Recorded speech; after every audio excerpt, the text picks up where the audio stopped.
Hello besties! This upload is super late, but I'm finally sharing our 10-day trip to South Korea last September 2025. I hope you enjoy coming along with us.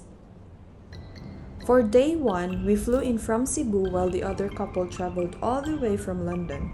Since we were all exhausted after our flights, we decided to book a private airport transfer through Klook instead of figuring out public transport right away.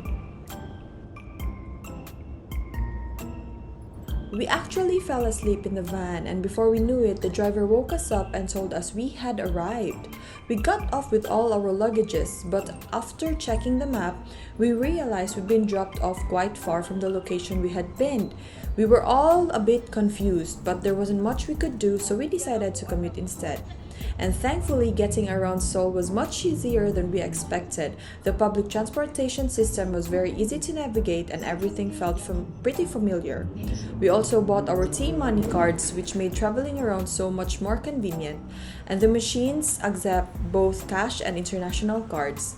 Once we reached our neighborhood, we realized our accommodation was at the top of a steep hill. So yes, after a long flight and carrying our luggage, we still had one last hike before we could finally rest. And unfortunately, we couldn't check in early even after asking, so we left our bags at the accommodation and headed out to grab some food and buy a few toiletries.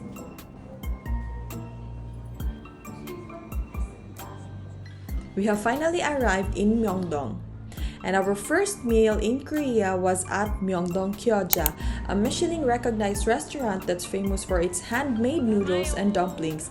It definitely lived up to the hype, and the prices were surprisingly affordable too. And of course, no trip to Korea is complete without a visit to Olibyang.